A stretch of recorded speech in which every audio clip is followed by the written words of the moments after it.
Hello and welcome to another episode of It Came From the Page. And today I thought I would just do an easy breezy video because I'm recording this in advance because the Garbogust weekend is coming up and I'm going to be listening to trashy audiobooks all of Friday, Saturday, and Sunday. Therefore, I do not have time to make a video. So this is an early video. It's coming out a little bit early and it's being recorded early as well, obviously. It's not being recorded in the future. Or is it? You'll never know. I've had a bit of a rough start to the year, which is kind of putting it a little lightly. I've not been having a great year so far. So I have been buying a few books. I was doing very good at not buying books for a little while. Like, there had been, I would say, a good 2-3 weeks where I was like, oh, haven't bought any books. And then, I got really, really sad. And I was like, oh, I'm so sad. What am I going to do? I guess I'm going to research old books to try to feel better. And I reread Paperbacks from Hell so I could, start the hunt for, old trashy paperbacks. And, I was trying to do stuff to keep me busy. And keeping busy involves buying books, unfortunately. But maybe fortunately for me because there's a lot of cool stuff in here. So let's get it started right away. Starting off with a book that it's probably very strange that you see me having. This is The Lawman, The Making of America. And you might look at this and go, why do you own this, Andrew? And the answer is, this isn't written by Lee Davis Willoughby. That's obviously a pseudonym. This is a series of books, so there is a whole slew of books in this series of The Lawman. And this one in particular is written by one Richard Lehman. So that's going to be a trashy Western. I guarantee somebody has got a good rump in this. That's that man. He's rumps all over the place. Here's one that I bought off of thrift books and had no idea anything about it. This is Spider-Man, Goblin's Revenge. I thought this was going to be a bit bigger, but it's kind of just a small book. But it's the Green Goblin and Carnage, which has become a thing recently with the Red Goblin, which was in Amazing Spider-Man issue 700. No one really cares, but this is an older book that features two of these characters, and I thought, oh, that's interesting. I wonder how both of those characters can kind of interact, because I have not really seen them interact really before the big interaction of the recent issue 700 of Amazing Spider-Man. I say recent, but I'm pretty sure it's that's about four years ago-ish now. It's time, my friends. It moves. Here's a book that was in the 25-cent bin of my local used bookstore. This is The Cypress House by Michael Koyota, I believe that's how you say it. And I wouldn't have really picked this up at all because this is kind of like a generic-looking cover. But it has this label that says it's horror, the little screaming man. So, screaming person says it's horror. I might as well get it. Although, it's not a good thing when you see Dean Kuntz giving this 5 stars, because that man is a bad writer. Speaking of bad writers, just kidding, hopefully. This is the very first book in the Necroscope series. This is Necroscope #1 by Brian Lumley. This is a newer version. This is obviously not an original cover for this. This I got at a library sale, which is why it still has the library sticker there.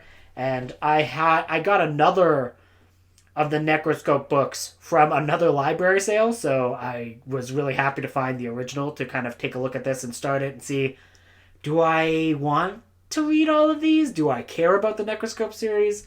Who knows? But it doesn't really matter that much because it was just a cheapo from the library. Thank you, Mr. Library. Next up, Bernard Taylor, Evil Intent. Can't tell you much about this other than I like this space. I like this little ghost space. It's like, what's your favorite movie? That's what he's asking. What's your favorite scary movie? Oh, wait. Different ghost space. But it kind of actually looks like he's causing a rainbow.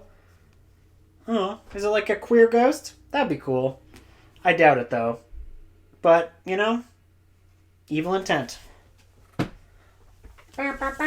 Next up, we have Skelter. This is a book about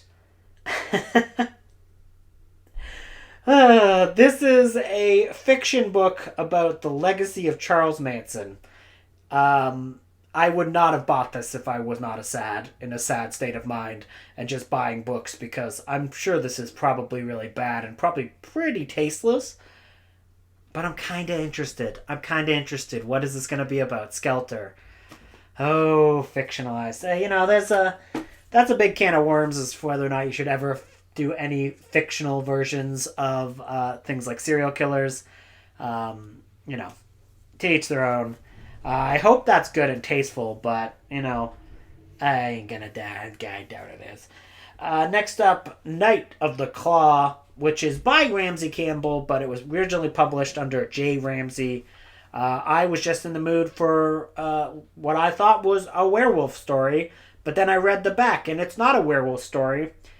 It seems to be a story about a were-leopard? Maybe, or maybe it's just a claw.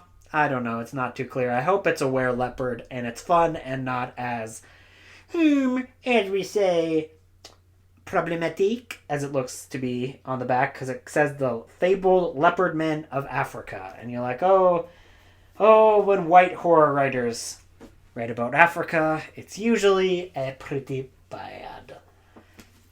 Next up, we have Frankenstein, The Monster Wakes, which is a short story collection edited by Martin H. Greenberg. You see, I will one day have to do a video on just how many short story collections feature this man, because Martin H. Greenberg has done a lot of short story collections in this specific era of, I believe it's like early 90s. Yeah, so this is from 93. So early 90s, there are so many short story collections that are edited by Martin H. Greenberg. And I think that that would be kind of a fun video to do one of these times, to kind of explore all those different short story collections. This is just good old trash. This is a video game novel from the 90s. I believe it's the 90s. Let's check. I want to make sure it's... I'm not...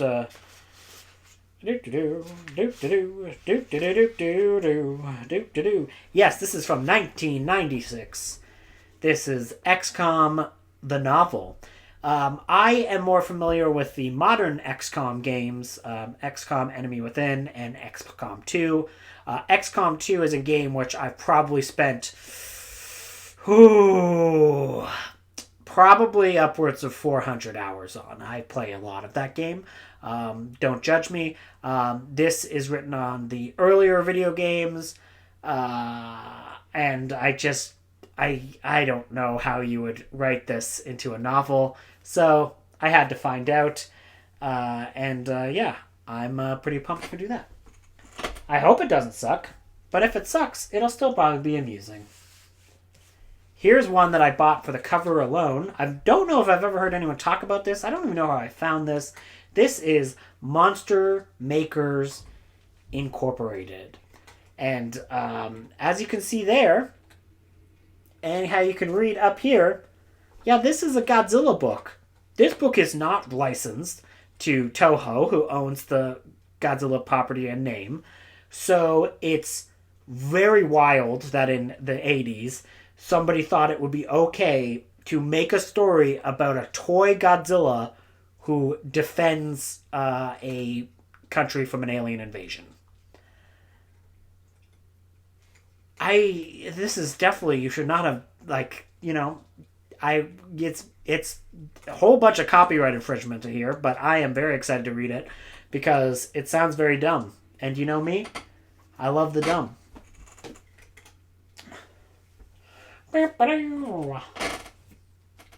Here is a bunch of books where, again, had I not been less sad, I probably would not have bought from my local bookstore. These are a bunch of Brian Keene books. I've actually heard a lot of these are not great. For example, Ghoul by Brian Keene. I've heard this book sucks. Ghost Walk by Brian Keene. Never heard of it, so I think I only have heard of Ghoul. And then Dark Hollow by Brian Keene. These are all in the leisure days. I've only ever read one Brian Keene book, and it was actually during the leisure era. Dead Sea by him, which is like a zombie book that takes place in the sea, and I read that in high school. So I liked it then, but I've heard that a lot of those books are not the best. I'm interested in Earthworm Gods by him, and the Clickers series I'm also interested in reading. But yeah, just that one in particular, I haven't heard the best things about Ghoul. So we will see. Maybe I will disagree with those people. I'll definitely read it for sure.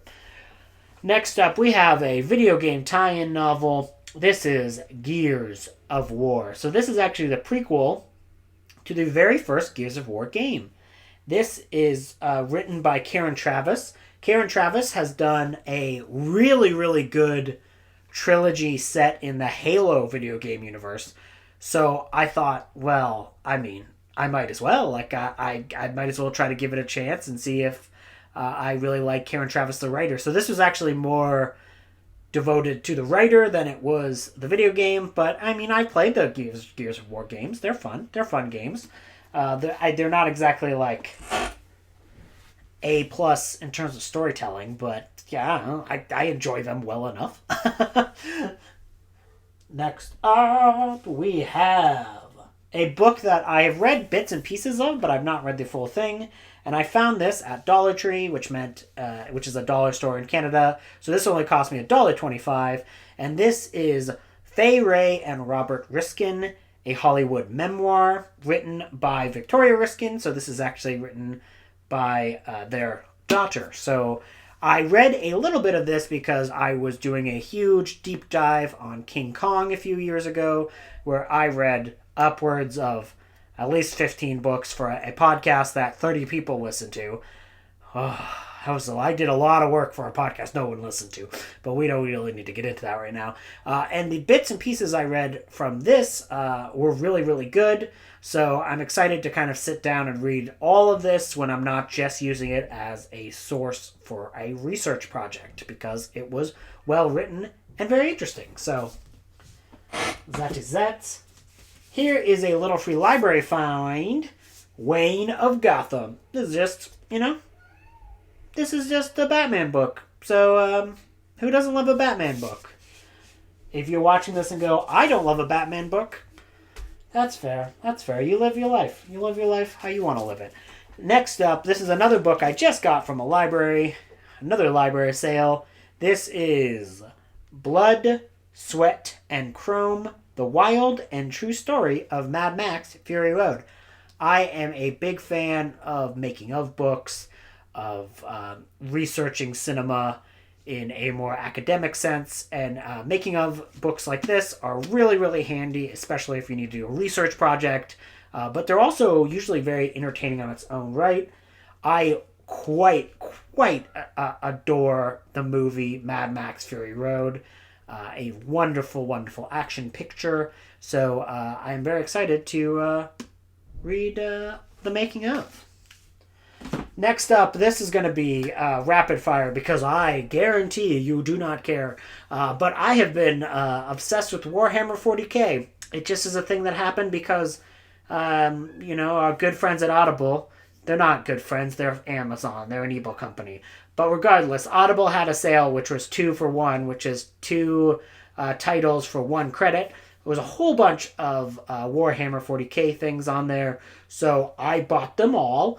And I have a large swath of Warhammer books now in my Audible library. So I've been going to thrift stores and going to used bookstores with the idea of if I find another Warhammer thing, I'm going to buy it because I really end up enjoying things in this universe. But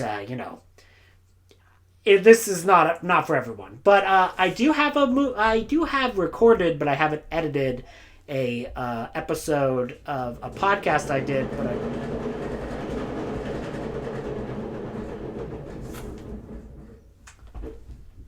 sorry, Loomis just went wild there and was going crazy. I do have a podcast episode that I recorded on video so that I could edit it into a YouTube episode for here, which was basically a drunk history of Warhammer 40k, where I drunkenly explain the plot of the war game, board game, tabletop role playing thing and explain the entire history to my friend. So I have that recorded. That was a very fun thing to record. Had a lot of fun doing it. I just haven't edited it yet. Anyways, on to the books. So this is Dan Abnett is an absolute legend when it comes to any Warhammer stuff. And this is just all about giant robots in the Warhammer universe. This is Dan Abnett, Titanicus. And yeah, the god machines go to war. And they're just giant robots, like shooting stuff. So like, you could be like, well, I don't like that. And I would tell you that you're wrong, because that's just awesome.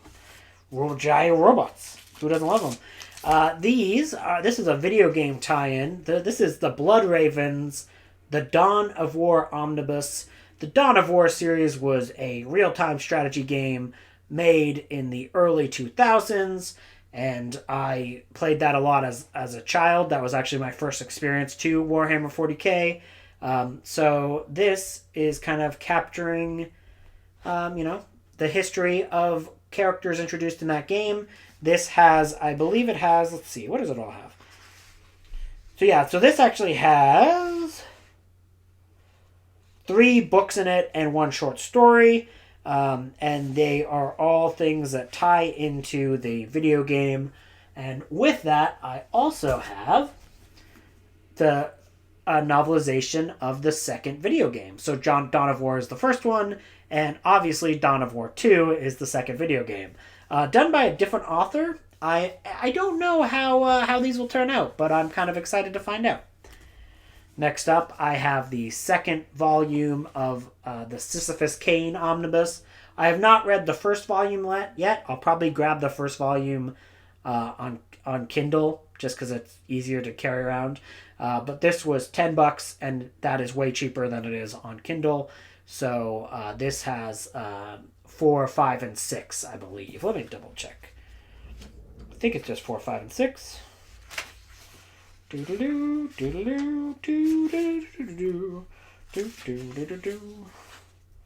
yes, this has 4 to 6 of the Sisyphus Cain series, which is supposed to be very fun and also rather silly. So I'm excited to read the first 3, and then I have a physical copy of the others.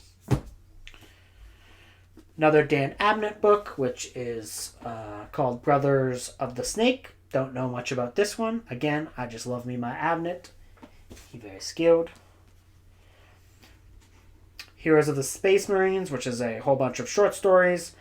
I do wonder if I've heard some of these short stories before, because, it seems like a lot of these collections, 1 or 2 short stories ends up getting reused in a lot of these collections. So, not sure if these are all things that I haven't read, but either way, this is the only one that I have physical copy of, so that's cool. And the last one is Ice Guard, which is an Imperial Guard novel. So what books do you think I should read first? And which ones do you think I should never read at all, light a fire, and just throw it off of a bridge? If you have that strong of opinions, I mean, you're going to tell me anyways, but I would like to know if you have strong opinions. Hope you guys are having a good day. Thank you, and goodbye.